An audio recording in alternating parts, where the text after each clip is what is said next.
Welcome back to the सामाजिक गुरु channel. आज हम करने जा रहे हैं क्लास 10th के इंग्लिश का प्रैक्टिस पेपर 1, जो कि आपके नवंबर टू दिसंबर बायो मंथली एग्जाम्स के पॉइंट ऑफ व्यू से बहुत ही इंपॉर्टेंट है।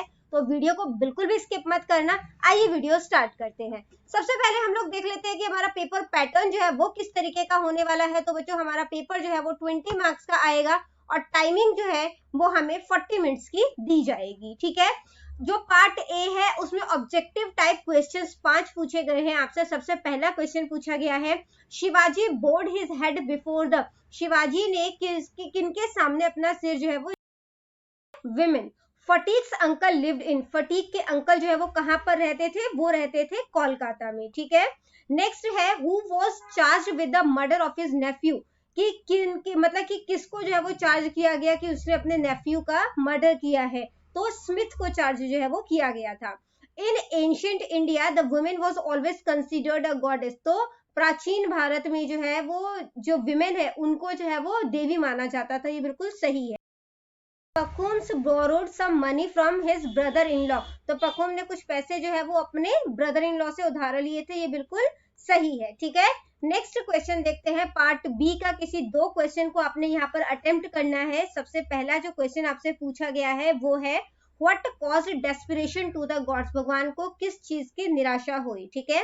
There was a fight between the demons and the god. तो असुरों और देवताओं के बीच जो है वो युद्ध शुरू हो गया। The demon seemed to have an upper hand. और असुरों का पलड़ा जो है वो भारी जो है वो लग रहा था। It cause desperation to the god. इससे देवताओं में निराशा जो है वो पैदा हो गई। ठीक है। अगला क्वेश्चन है, how was Phatik received by his aunt. यानी कि फटीक को उनकी उसकी जो आंट है वो किस तरीके से रिसीव करती है? The aunt was not at all pleased. जो फटीक की जो आंटी थी, यानी जो उसकी बेसिकली मामी थी, वो खुश नहीं थी। She thought Phatik as an unnecessary addition to her family. वो फटीक को अपने परिवार में एक, कह सकते हो कि अननेसेसरी यानी कि अनावश्यक जो है वो मतलब कि एडिशन मानती थी। ठीक है, वृद्धि मानती थी। अगला क्वेश्चन है, हु वर द बशकीर्स। ठीक है, यहाँ पे स्पेलिंग जो है वो गलत है, यहाँ पे आर भी आएगा। ठीक है। बशकीर्स जो है वो कौन थे? तो Bashkirs were very simple people. बहुत ही सिंपल लोग थे। How did Pahom make friend with them. और पखम जो है वो किस तरीके से उन्हें अपना दोस्त बनाता है? They lived in tents. वो टेंट में रहते हैं। They had plenty of land. उनके पास काफी सारी जमीनें हैं। ठीक है। ये सब जो है वो हु वर द बशकीर्स का आंसर हो गया। फिर वो किस तरीके से दोस्ती करता है उनसे? Pahom made friends with them by giving the various gifts. तो अलग अलग तरीके के जो गिफ्ट देकर जो है वो उससे दोस्ती करता है। ठीक है। पार्ट सी को अटेम्प्ट करने से पहले बच्चों, अगर आपको हमारी वीडियोस पसंद आती है, हमारी वीडियोस आपके लिए किसी भी तरीके से हेल्पफुल है, तो चैनल को फटाफट से सब्सक्राइब कर दो, क्योंकि यहाँ पर इस तरीके का हेल्पफुल कंटेंट अपलोड होता रहता है। जो पार्ट सी है उसमें किसी एक क्वेश्चन को आपने अटेम्प्ट करना है। क्वेश्चन 3 नंबर का है, what is the central idea of the poem Razia the tigress. ठीक है। तो रजिया द टिग्रेस जो है उसका सेंट्रल आइडिया आपने बताना है पोएम का। This poem underlines the grave danger to wild life resulting from the destruction of forest. तो ये जो पोएम है ये जंगलों के जो विनाश स्वरूप है, ठीक है, जो जंगलों को बेसिकली जो मतलब कि खत्म किया जा रहा है, उससे जो है वो जानवरों पर किस तरीके से प्रभाव पड़ रहा है उसको, या कह सकते हैं तबाही को जो है वो दिखा रहा है। Usurped the land belonging to wild animals. Now the poor animals have nowhere to live. They live in the danger of poachers. यानी कि मनुष्य ने जंगली जानवरों की जमीन पर जो है वो अपना अधिकार जमा लिया है। ठीक है। अब बेचारे जानवरों के पास रहने की कोई जगह नहीं है और वे शिकार चोरों के डर के बीच में जो है वो रहते हैं। ठीक है। अगला क्वेश्चन जो आपसे पूछा गया है, या तो वो क्वेश्चन का आंसर करना था। ये नेक्स्ट क्वेश्चन है, where did Holmes get the illness from.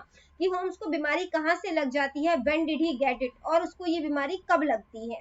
Holmes got the illness from some Chinese sailor. ठीक है। यानी बीमारी जो है वो किसी चाइनीज जो है वो नाविक से लगती है। He got it when he was working on a case at a near place near a river. तो ये उसको बीमारी जो है वो तब लगती है जब वो एक नदी के पास जो है वो काम कर रहा था। ठीक है। But as we know it was all a made up story. लेकिन जैसा कि हमें पता है ये सब एक गढ़ी हुई कहानी थी। ठीक है। पार्ट डी, ये ट्रांसलेशन है किसी भी, मतलब यहाँ पे जो है वो जो आपको सेंटेंस इंग्लिश में दिया गया है उसको आपने पंजाबी या हिंदी में ट्रांसलेट करना है। जो पंजाबी में दिया गया है इसे इंग्लिश में ट्रांसलेट करना है। ठीक है। जो पार्ट ई है ये 6 मार्क्स का क्वेश्चन है बेसिकली आपका। यहाँ पर आपको लेटर्स में जो है वो चॉइसेस दी जाएंगी। ठीक है। तो जो पहला लेटर दिया गया है वो है कि you placed an order with, आपने जो है वो रेडीमेड वुलन जो है जो कि लुधियाना में है, आपने वहां पर जो है लेडीज कार्डिगन के लिए ऑर्डर प्लेस किया था, लेकिन वो डिले हो गया ऑर्डर, ठीक है, तो आपने ऑर्डर को कैंसिल करना है और इसलिए आपने लेटर लिखना है। आप निर्मल जैन है, ठीक है, और प्रोप्राइटर है निर्मल एंड सन्स के, जो कि संगरूर में है, ठीक है। तो सबसे पहले जो है वो यहाँ पर आपका एड्रेस आ जाएगा, फिर लाइन छोड़ के डेट आएगी, फिर जिसको मतलब कि लेटर भेज रहे हो उसका एड्रेस आएगा, सब्जेक्ट किस लिए लेटर लिख रहे हो, सब्जेक्ट हमेशा अंडरलाइन होता है, ठीक है। उसके बाद सर, और फिर अपना जो है आप जो है उस मटेरियल जो है जो भी आप लिखना चाहते हैं वो यहाँ पर लिख दो, योर्स ट्रूली, और आपका नाम निर्मल जैन बताया हुआ है तो आपने निर्मल जैन लिख दिया। या फिर दूसरा लेटर अटेम्प्ट करो जिसमें कि आप during summer vacation children stick to the TV most of the time, कि समर वैकेशन के टाइम पर बच्चे जो है वो टीवी से चिपके हुए रहते हैं। Write a letter to the director Doordarshan, तो दूरदर्शन के डायरेक्टर को लेटर लिखना है ताकि वो जो है वो कुछ न्यू प्रोग्राम जो कि बच्चों के लिए बेसिकली जो है वो हेल्पफुल हो, उनके नॉलेज गेन करने के लिए, इस तरीके के प्रोग्राम जो है वो दिखाएं। आप निखिल गुप्ता हैं जो कि रोड, ठीक है, नाभा में रहते हैं। तो सबसे पहले यहाँ पर आपका एड्रेस आ जाएगा, फिर एक लाइन छोड़कर जो है वो आप यहाँ पर डेट डालोगे, फिर लाइन छोड़कर जिसको आपने लेटर लिखा है उनका एड्रेस आएगा, सब्जेक्ट किस लिए लेटर लिख रहे हो, ठीक है, फिर सर, फिर जो मटेरियल है वो लिख दोगे, उसके बाद योर्स फेथफुली या योर्स ट्रूली कुछ भी लिख सकते हो, आपका नाम निखिल गुप्ता आप वो लिख दोगे, ठीक है। तो बच्चों यहाँ पर हमारा सैंपल पेपर हो जाता है फिनिश। इनकेस आपको कोई भी डाउट है तो आप कमेंट सेक्शन में क्वेश्चन कीजिए, आपको रिप्लाई करने की पूरी कोशिश करूंगी। Thank you very much and all the best for your exams.